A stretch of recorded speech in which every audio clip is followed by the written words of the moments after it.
ఖరీఫ్ కాలం వస్తోంది. అక్కడక్కడ అడపాదడపా కురిసిన వర్షాలకు రైతులు దుక్కులు చేసుకుంటున్నారు. ఇప్పటికే వేయబోయే పంటలకు సంబంధించిన విత్తనాలు సేకరించుకొని పెట్టుకుంటున్నారు.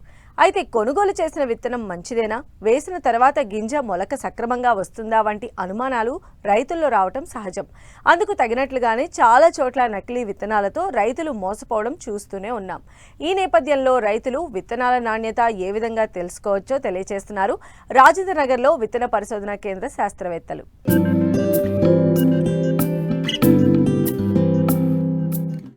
మన దేశం వ్యవసాయక దేశం.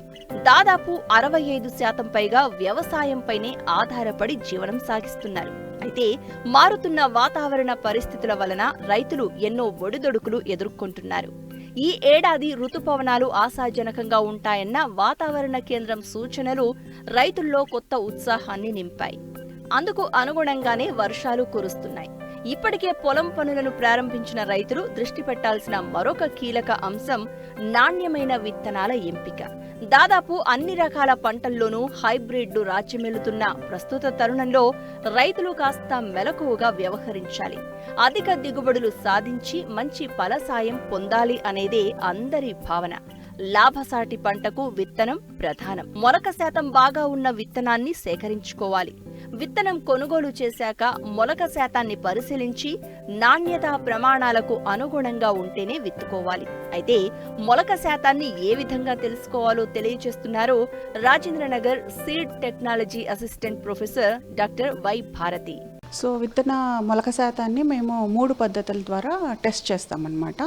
ఫస్ట్ది టాప్ ఆఫ్ ద పేపర్, అంటే పెట్రీ ప్లేట్స్లో ఒక బ్లాటింగ్ పేపర్ పెట్టి దాని పైన మనము టెస్ట్ చేయవలసిన విత్తనాన్ని పెట్టుకుంటాము. ఆ విత్తనంని 25 నుంచి 50 విత్తనాలు, అంటే దాని సైజుని బట్టి. వెజిటబుల్ సీడ్స్ చాలా చిన్నగా ఉంటాయి, లైక్ టమాటా సీడ్ కానీ, చిల్లీ కానీ, బ్రింజాల్ కానీ, అలాంటి విత్తనాలని మనము ఈ top of the paper method Petri ప్లేట్లో పెట్టుకొని దాని యొక్క మొలక శాతాన్ని పరీక్షించుకుంటాము. రెండో మెథడ్ వచ్చేసి between paper towel method. So ఇది మనము ఒక 2 పేపర్ టవల్స్ని తీసుకుంటాము. ఒక పేపర్ టవల్ కింద ఉంటుంది, దానిపైన మనం విత్తనాన్ని పెడతాము. అంటే మనకి వచ్చినటువంటి సీడ్ లాట్ నుంచి మనము 400 విత్తనాలను సేకరిస్తాము. 400 విత్తనాలు తీసుకొని 100 చొప్పున 4 భాగాలుగా డివైడ్ చేసుకొని 400 అట్లా 4 పెట్టుకుంటాం అన్నమాట పేపర్ టవల్స్ని. సో 100 సీడ్కి ఎన్ని మొలకెత్తాయి అనేదాన్ని నిర్ధారిస్తాము. పంట రకాన్ని బట్టి కొన్ని ఏమో మనకి 7 రోజులకే వస్తాయి జర్మినేషన్, కొన్ని ఏమో మనకి 8 నుంచి 14 రోజుల వరకు కూడా జర్మినేషన్ టైం పడుతుంది. సో 7 రోజులకి మనం ఇప్పుడు నేను చూపించేటువంటి రకం వచ్చి మొక్కజొన్న రకము. సో దీంట్లో normal seedling, abnormal seedling, dead ఆ సీడ్లింగ్స్ కింద లెక్క కడతాం. నార్మల్ సీడ్లింగ్ అని అంటే మనకి రూట్ అండ్ షూట్ రేషియోని 2, రూట్ మంచిగా పెరిగి ఉండాలి, షూట్ కూడా అలానే మంచిగా పెరిగి ఉన్నదాన్ని నార్మల్ సీడ్లింగ్ కింద లెక్క కడతాం. ఎన్ని నార్మల్ సీడ్లింగ్స్ వచ్చాయి అని. తర్వాత అబ్నార్మల్ సీడ్లింగ్స్, ఈ మొక్కజొన్న గింజని కనుక చూసినట్లయితే దీంట్లో రూటు షూటు సరిగా పెరగలేదు, దీన్ని మనం అబ్నార్మల్ కింద లెక్క తీసుకుంటాం అన్నమాట. అలా తీసుకొని ఎన్ని జర్మినేషన్ వచ్చాయి, 100లో 90 వస్తే 90% జర్మినేషను, 95 వచ్చాయంటే 95% జర్మినేషన్ కింద కట్టి మనము దాని యొక్క జర్మినేషన్ మొలక శాతాన్ని లెక్క కడతాం. సో ఇక్కడ దీంతోపాటు వివిధ రకాలు ఉన్నాయి అన్నమాట. అంటే జర్మినేషన్ మేము టెస్ట్ చేసేవి సోయా చిక్కుడు విత్తనము. సో వివిధ పంట రకాలని మేము ఇక్కడ టెస్ట్ చేస్తాం. అంటే వెజిటబుల్ సీడ్ కానీ, లేకపోతే ఫీల్డ్ క్రాప్స్ కానీ అన్నీ. సో దీంట్లో ముఖ్యంగా సోయా చిక్కుడు, మొక్కజొన్న, ఇక్కడ మీకు చూపిస్తున్నటువంటివి టొమాటో, అండ్ దెన్ ఇవి small millets like pearl millet అంటే కనుక సజ్జలు, కొర్రలు, అరికలు, రాగులు, వీటన్నిటిని కూడా మేము టెస్ట్ చేస్తున్నాము. సో ఇది పేపర్ టవల్ మెథడ్, అంటే బిట్వీన్ పేపర్ మెథడ్. ఇంకో మెథడ్ వచ్చి శాండ్ మెథడ్. ట్రేలో మేము మనకి కావాల్సిన విత్తనాలు, అంటే మేము ఇక్కడ ప్యాడీ పెట్టాము, అంటే వరి రకాన్ని ఆ ట్రేలో పెట్టామన్నమాట. 100 సీడ్ని తీసుకొని 100 సీడ్ ఎన్ని జర్మినేషన్ వచ్చాయి.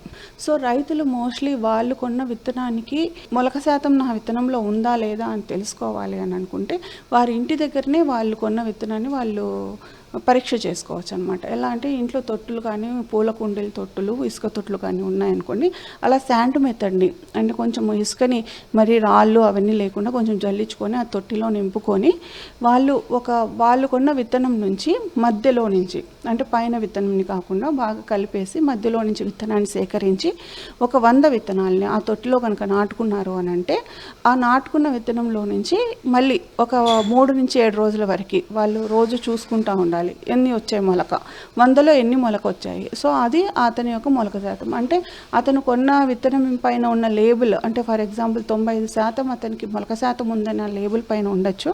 ఉన్నప్పుడు అతను టెస్ట్ చేసుకున్నప్పుడు ఎంత వచ్చింది శాతం, ఏమైనా తగ్గిందా, అదే ఆ లేబుల్ పైన ఉన్నటువంటి మొలక శాతమే ఉందా అని అతను కూడా ఇంటి దగ్గరే తను నాటక ముందు అంటే వరి కాదు ఏదైనా పంటని తను నాటుకునే ముందు తను టెస్ట్ చేసుకోవచ్చు.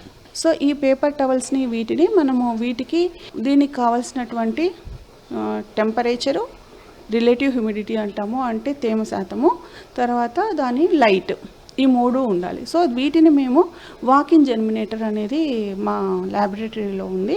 సో ఈ వాకిన్ జెర్మినేటర్లో పెట్టి దాన్ని 7 రోజుల తర్వాత లేకపోతే 14 రోజుల తర్వాత మేము టెస్ట్ చేస్తాం. ఇది మొలక వచ్చింది కదా, దీని నుంచి మేము ఒక రిపోర్ట్ ఇస్తామండి. అంటే ఈ విత్తనానికి ఇంత మొలక శాతం ఉందని రిపోర్ట్. ఆ రిపోర్ట్ ద్వారా వాళ్ళు అమ్ముకునేటప్పుడు దాని లేబుల్లో వాళ్ళు రాసుకుంటారు. అంటే విత్తన మొలక శాతం అనే జర్మినేషన్ పర్సెంటేజ్ అనేది లేబుల్లో మనం మెన్షన్ చేస్తాము. ఆ లేబుల్కి ఈ రిపోర్ట్ నుంచి వచ్చిన వాల్యూస్ వాళ్ళు యాడ్ చేసుకుంటారు. వాళ్ళు సర్వీస్ శాంపిల్స్ కింద మాకు పంపుతారు. అంటే ఒక టెస్ట్ ఇప్పుడు ఫర్ ఎగ్జాంపుల్ జర్మినేషన్ టెస్ట్ చేయాలనుకో మేము ఛార్జ్ చేస్తాం 200 రూపీస్. అదే మాయిశ్చర్ టెస్ట్ చేయాలనుకోండి 100 రూపీస్ అలా ఛార్జ్ చేస్తాం. ఆయా ప్రాంతాలకు అనుగుణంగా నీటి లభ్యతను బట్టి పంటలను ఎంచుకోవాలి. తర్వాత సాగు చేయబోయే పంటలో ఏ రకాలు అందుబాటులో ఉన్నాయో తెలుసుకోవాలి. విత్తనాలను ప్రభుత్వ సంస్థలు, గుర్తింపు పొందిన డీలర్ల వద్ద మాత్రమే కొనుగోలు చేయాలి. విత్తన సంచులపై ఉన్న సమాచారాన్ని పూర్తిగా చదివి వాటి యొక్క జన్యు, భౌతిక స్వచ్ఛత వివరాలు తెలుసుకొని మాత్రమే కొనుగోలు చేయాలి. సో మే 24వ తేదీ మన వ్యవసాయ విశ్వవిద్యాలయం పరిధిలో ఉన్నటువంటి అన్ని పరిశోధనా స్థానాల్లో కూడా విత్తనాల అమ్మకం అనేది పెట్టడం జరిగింది. అక్కడి నుంచి రైతులు చాలా మటుకు వారికి కావాల్సిన విత్తనాలని సేకరించుకొని తీసుకొని వెళ్ళడం కూడా జరిగింది. సో తీసుకెళ్ళిన విత్తనాలని పంట విత్తుకునేంతవరకు వాళ్ళు సరైన ప్లేస్లో అంటే విత్తనాలకి తేమ తగలకుండా వారి ఇళ్ళలో ఏదైనా చిన్న పలకలు లాంటివి చెక్కతో చేసిన పలకలు కానీ ఉన్నటువంటి 1 ఇంచు 2 ఇంచులు హైట్లో ఆ పలకను అమర్చుకొని దానిపైన వాళ్ళు విత్తనాలను పెట్టుకున్నట్లయితే నేల నుంచి కానీ లేకపోతే గోడలకి దగ్గరగా ఆనించడం ద్వారా వాటి నుంచి వచ్చే తేమని ఆ విత్తనాలకి తగలకుండా మంచిగా విత్తనాలని వాళ్ళు కాపాడుకోవచ్చు. ఇంకొకటి కొంచెం కూల్ ప్లేస్లో అంటే ఎండ ఎక్కువగా లేని ప్లేసెస్లో వాళ్ళు విత్తనాలని పెట్టుకోవాలి. వాళ్ళు సేకరించినటువంటి విత్తనం యొక్క నాణ్యత ఎలా ఉంది అని వాళ్ళ స్థాయిలోనే వాళ్ళు తెలుసుకోవాలి అని అనుకున్నారంటే ఇంట్లో తొట్టులు కానీ కుండీలు కానీ లేకపోతే చిన్న ట్రేలు కానీ ఉంటే వాటిలో ఇసుకని నింపుకొని దాంట్లో కొంచెం రాళ్ళు ఏమన్నా ఉంటే ఏరేసి ఆ ఇసుకలో వాళ్ళు విత్తనాలని వాళ్ళు కొన్నటువంటి విత్తనం నుంచి మధ్యలో నుంచి కొన్ని విత్తనాలను సేకరించి 100 నుంచి 400 విత్తనాల వరకు ఒకవేళ 4 తొట్లు ఉంటే ఒక్కొక్క తొట్టిలో 100 విత్తనాలను పెట్టుకొని నాటి వాటి యొక్క మొలక శాతం ఎలా ఉంది అనేసి వాళ్ళు గమనించుకోవచ్చు. అంటే అతను కొన్న విత్తనం యొక్క మొలక శాతం కరెక్ట్గా ఉందా లేదా, ఎందుకు పరీక్షించుకోవాలి, ఈ మొలక శాతాన్ని మనం ఎందుకు పరీక్షించుకోవాలి అంటే విత్తనం యొక్క మొలక శాతం మంచిగా ఉంది అని అంటే దాని యొక్క విత్తన మోతాదును మనం తగ్గించుకోవచ్చు.